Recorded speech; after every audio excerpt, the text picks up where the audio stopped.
don't really know what's happening behind the scenes. And I guess that also makes it really important to actually ask things and don't jump to conclusions, don't assume things, because you never know the whole story.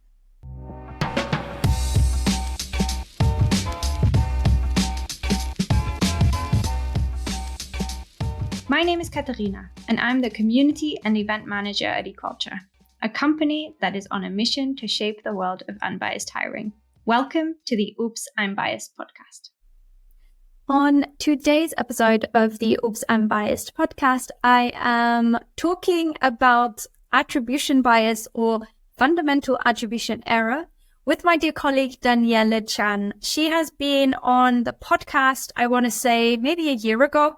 It's been long, but any long-time listeners might have heard that episode. We did way back when.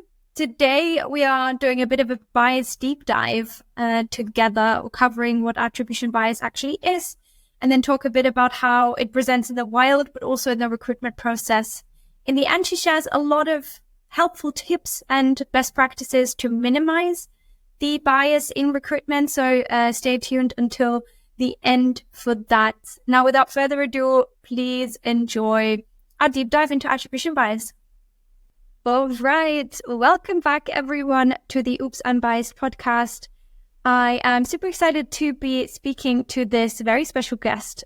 She's been on the podcast before. She's joined us now for this mini-series on bias deep dives. We are talking about attribution bias today.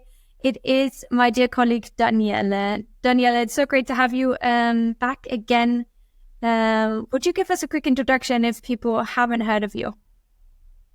Of course. And first of all, thanks for having me. Super nice to be here again. So my name is Daniele. People call me Dan or Dani because Daniele sounds a bit weird to me sometimes. I don't always respond to it either, so not sure what that says about me. But I've been with eCulture for like 2.5 years now. And I'm responsible for all HR related things within the company. So that's a little bit about what I do. Very passionate about DE&I. It's always been an interest of mine throughout my whole career, and very much an outdoorsy person. If you want a little bit about me personally, love to surf, love the waves, love the beach. So that's me in a nutshell. Perfect. I mean, you yourself are an HR professional, so I thought who better to invite for this bias deep dives than you to discuss a little bit how unconscious bias can affect recruitment. First, I want to start off with a bit of a definition question. Could you give us sort of an overview of what attribution bias actually is? Yeah, of course. I think first of all, biases are conscious and unconscious, right? So attribution bias is a fundamental attribution error. So like attributes are attributes of people and like how they behave or cues.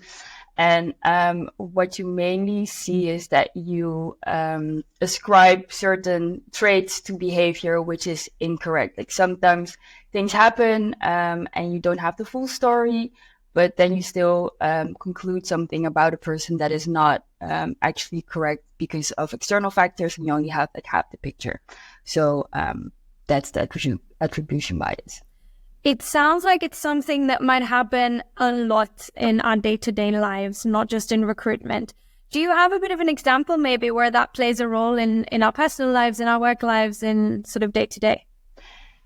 Definitely. Well, I do think like it's also a lot in the eye of the beholder, right? Like I've been reading a book, the Culture Map, and it's a lot about like how you perceive things as well. So I think like we all have our framework and the way we think about things. So I think there's a few examples of how this works. For example, I was working in a different company before, and sometimes I would notice that people wouldn't look me in the eye because you work with different cultures. And what I found really funny was like here in like the Netherlands, it's really common, to look each other in the eye when you're talking. But in some cultures, it's definitely different. So sometimes my colleagues would say like, that's weird, or like it makes me feel like somebody is not trustworthy. Whereas for other cultures, it might be just like because it's a cultural thing and it's for them a humble thing. So I think it's really interesting to see how you draw conclusions on that behavior where it might not be the case. Or I think if you want another example, there's also, I think, especially when you're in a big group, some people are more natural to take the lead, speak up, and some people tend to be a little bit more quiet. And then you can think either that somebody is like really shy or doesn't know, or isn't an expert or stuff like that, or doesn't feel comfortable. Whereas it might be also something that is, then again, culturally bound. You say like, hey, I actually want to be invited into the conversation to speak. And I guess, you're not born and raised Dutch either. I can imagine that there's also some difficulties in translation there as well. Yeah.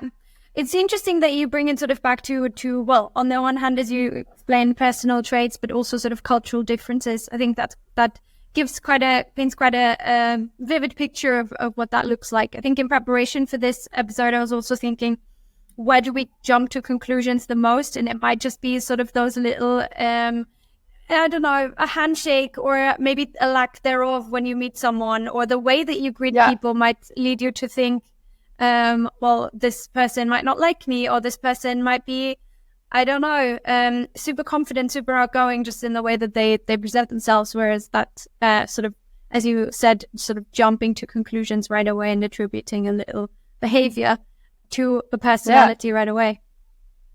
Yeah, and I also think it's like really about like what your ideas are as well, right? Like maybe an outgoing person for you is something who's really confident, whereas for somebody else it might be a completely different definition. So I think it's really important to keep in mind that you also have like your own way of perceiving people and what your image is on certain things. Yeah. It's really great that you bring that up. We haven't covered that in a while, so that the influence of your own personal frame of reference, I think it comes back in cultural bias and in stereotyping bias as well. But I think it's a great thing to mention it differs very much from person to person. There's so much nuance in it. I think that might also be why it makes it quite a sort of insidious, quite a sort of, it has a lot of impact, but it might just be very subtle in the recruitment process just because of the personal differences. Could you give us a bit of an explanation of where that might come into play in recruitment there?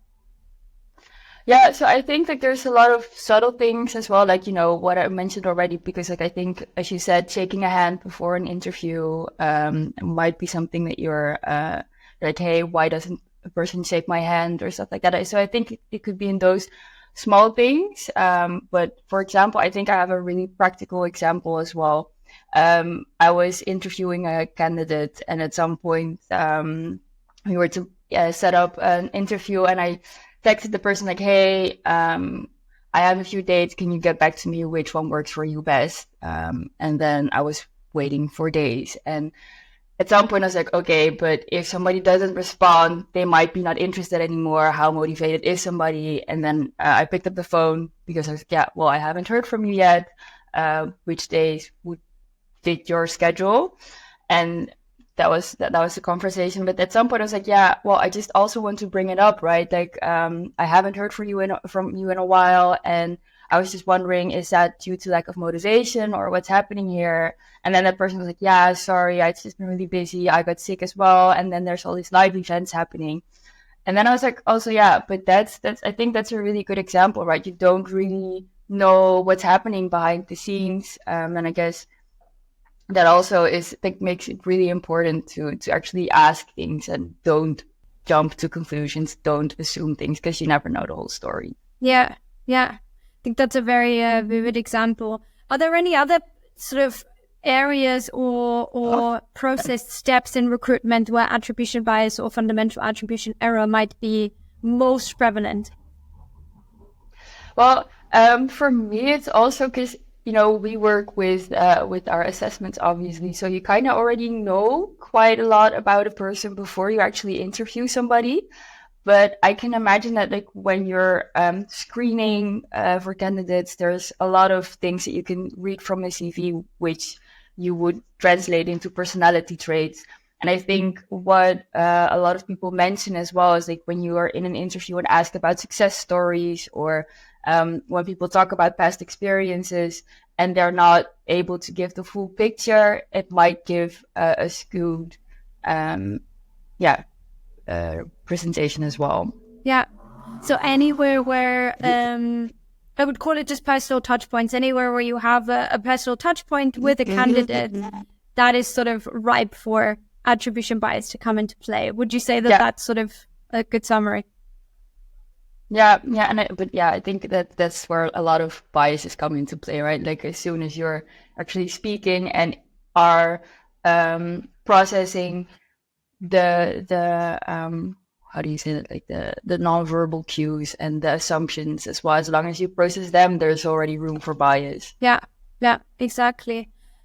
Well, I hope that this gives our listeners a bit of an idea of what that now looks like in the wild, whether that be in the professional sphere or in your personal life.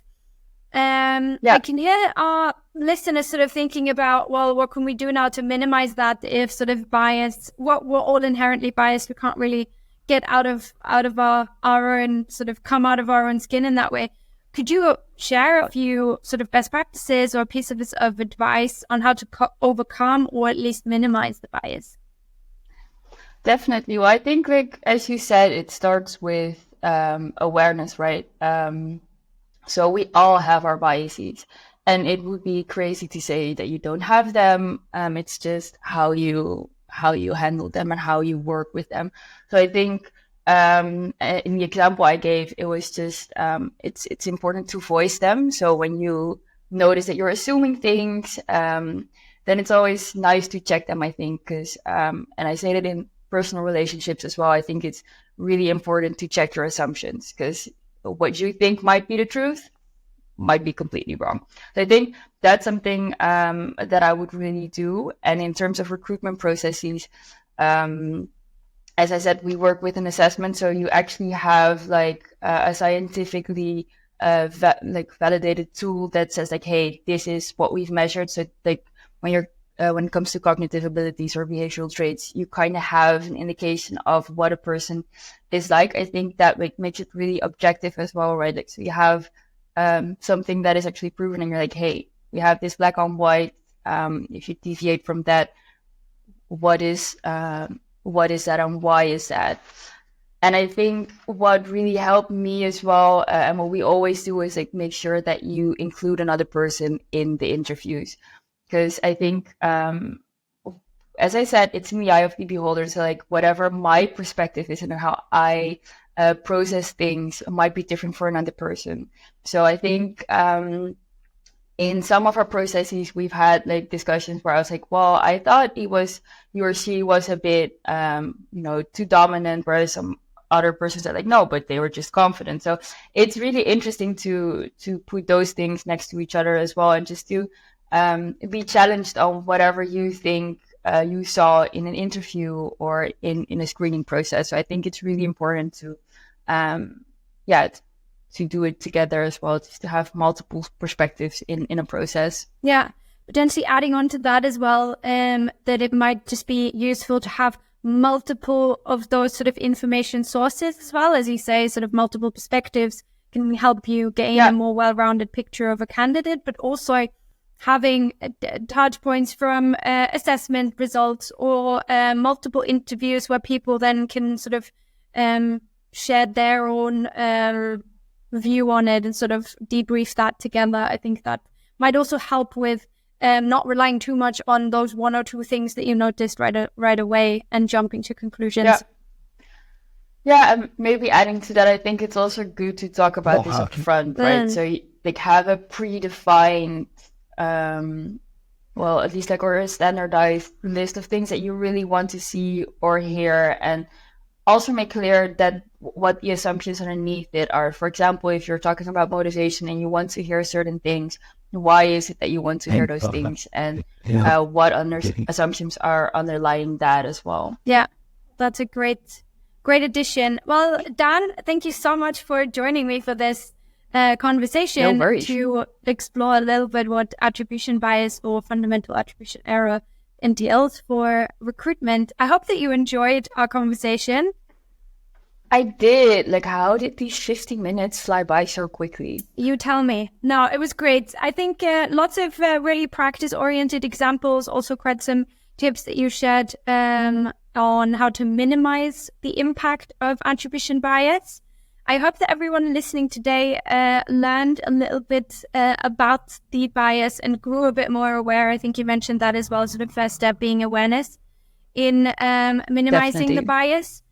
For anyone who listened today for the first time, please come back in 2 weeks' time. We'll cover another bias. We are a bi-weekly podcast, so I'd be very happy to see you again. Reach out to us which bias we haven't covered and you would love to see us cover, and then also let me know if I should bring on Dan again. I know I would love it. So yeah. I would be happy to. Wonderful. And thanks for having me. Well, thank you again for accepting the invitation. And to everyone listening, thank you so much for tuning in again, and hope to see you in the next one. Bye.